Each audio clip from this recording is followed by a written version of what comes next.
بسم اللہ الرحمن الرحیم۔ السلام علیکم ورحمۃ اللہ وبرکاتہ۔ ناظرین، آج ہم آپ لوگوں کے ساتھ شیئر کریں گے بنی اسرائیل کے دو بھائیوں کا قصہ، جن میں سے ایک مسلمان تھا اور دوسرا کافر تھا۔ یہ واقعہ بہت ہی سبق آموز اور ایمان افروز واقعہ ہے، لہٰذا ویڈیو کو آخر تک دیکھیے گا۔ بنی اسرائیل میں دو بھائی رہتے تھے، جن میں سے ایک مسلمان اور دوسرا ہندو تھا۔ دونوں دریا کے شکاری تھے، یعنی مچھلیوں کا شکار کیا کرتے تھے۔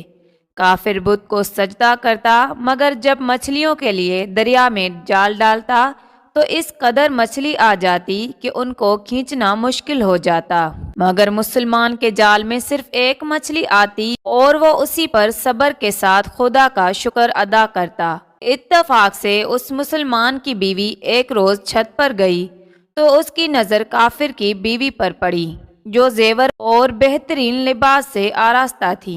یہ دیکھ کر اس مسلمان کی بیوی کے دل میں وسوسہ پیدا ہو گیا، کاش میں بھی ایسی ہوتی۔ تو کافر کی بیوی بولی، تو اپنے شوہر کو آمادہ کر لے کہ وہ بھی میرے شوہر کے معبود یعنی بت کی عبادت کرے، تاکہ تو بھی میری طرح مالدار ہو جائے۔ یہ سن کر مسلمان کی بیوی غمزدہ ہو کر نیچے آئی، اور جب اس کا شوہر گھر آیا تو بیوی کا حال دیکھ کر دریافت کیا کہ آخر کیا بات ہے جس سے تو اس قدر غمزدہ معلوم ہوتی ہے۔ اس کی بیوی کہنے لگی، بس میاں، یا تو مجھے طلاق دے دو یا اپنے بھائی کے معبود کی پوجا کرو۔ یہ سن کر اس کے شوہر نے کہا، خدا کی بندی، خدا سے نہیں ڈرتی؟ ایمان کی دولت کے بعد یہ تو کفر کی باتیں کرتی ہے۔ وہ عورت بولی، مجھ سے زیادہ باتیں نہ بناؤ، میں اب غریبوں کی طرح نہیں رہ سکتی، جبکہ دوسری عورتوں کو، خصوصی طور پر تیرے بھائی کی بیوی کو میں دیکھ رہی ہوں کہ وہ زیورات اور عمدہ لباس سے آراستہ رہتی ہیں۔ جب اس مرد مومن نے دیکھا کہ عورت ضد پر اتر آئی ہے اور اس کا اصرار حد سے بڑھ چکا ہے تو اس نے عورت کو تسلی دی اور کہا، اچھا، گھبرانے کی ضرورت نہیں، میں کل سے کاریگروں اور مزدوروں میں جا کر محنت کروں گا اور تمہیں روزانہ 2 درم دیا کروں گا، ان 2 درم سے تو اپنی حالت درست کر لینا۔ یہ سن کر عورت کو کچھ تسکین حاصل ہوئی۔ صبح سویرے وہ مرد مومن مزدوری کی تلاش میں نکلا، لیکن کسی نے اس کی بات نہ مانی۔ وہ پھرتا رہا، شہر شہر، گاؤں گاؤں کی خاک چھانتا رہا، لیکن کسی نے اس کی مدد نہیں کی۔ بالا آخر مایوس ہو کر وہ دریا کے کنارے پہنچا۔ شام تک اللہ تعالیٰ کی عبادت میں مصروف رہا۔ رات کو جب گھر پہنچا تو بیوی نے دریافت کیا، میاں، آج تم کہاں تھے؟ اس نے جواب دیا، میں بادشاہ کی خدمت میں تھا، بادشاہ نے مجھ سے 30 دن کام کرنے کی شرط رکھی ہے۔ اس کی بیوی بولی، آخر وہ بادشاہ تمہیں کیا دے گا؟ تو اس نے جواب دیا، میرا بادشاہ بڑا کریم ہے اور اس کے خزانے مال و دولت سے بھرے ہوئے ہیں، وہ مجھے وہ دے گا جو میں چاہوں گا۔ چنانچہ اسی طرح وہ اپنے معبود برحق کی عبادت میں مصروف رہا۔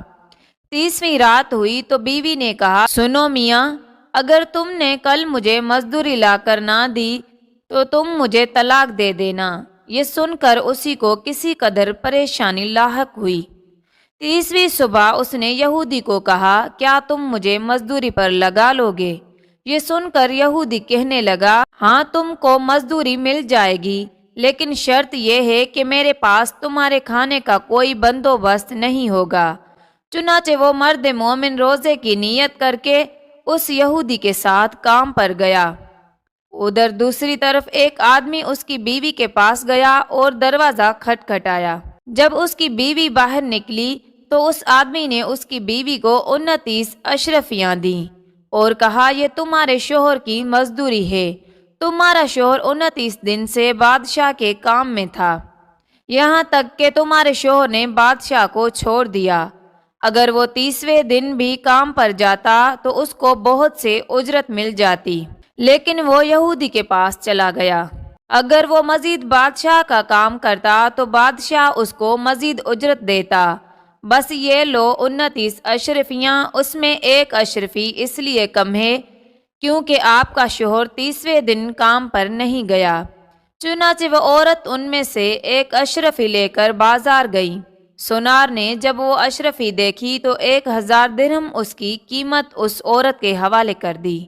جب شام کو آدمی گھر آیا تو عورت نے اسے دریافت کیا، آج تم کہاں تھے؟ اس نے جواب دیا، آج میں ایک یہودی کے ساتھ کام پر تھا۔ اس کی بیوی نے کہا، آخر بادشاہ کی خدمت ترک کر کے دوسرے کی خدمت کیوں کرتے ہو؟ پھر اپنے شوہر کو اشرفیوں کا واقعہ سنایا، جس کو سن کر وہ مرد مومن روتے روتے بے ہوش ہو گیا۔ جب اس کو ہوش آیا تو اس نے بیوی سے کہا، افسوس میں نے بادشاہ دو جہاں کی خدمت کا حق اپنے اوپر لازم نہ کیا۔ اس کے بعد اس مرد مومن نے عورت کو چھوڑ دیا اور پہاڑوں پر چلا گیا، جہاں خدا کی خدمت میں مصروف رہ کر باقی زندگی گزار دی اور وہیں اس کا انتقال ہو گیا۔ اس واقعے سے ہمیں یہ سبق ملتا ہے کہ اللہ کے خزانوں میں کوئی کمی نہیں، وہ بندے کو اس کی عبادت کا صلہ ضرور دیتا ہے، اگرچہ بعض دفعہ کسی حکمت کی بنا پر اس کے ہاں دیر ہو جاتی ہے، لیکن بہرحال اندھیر پھر بھی نہیں، وہ بندوں کو دیتا ضرور ہے۔ اللہ تعالی ہم سب کو صبر و شکر کے ساتھ زندگی گزارنے کی توفیق عطا فرمائے۔ ناظرین، یہ تھی ہماری آج کی ویڈیو، امید کرتی ہوں پسند آئے گی۔ جزاک اللہ۔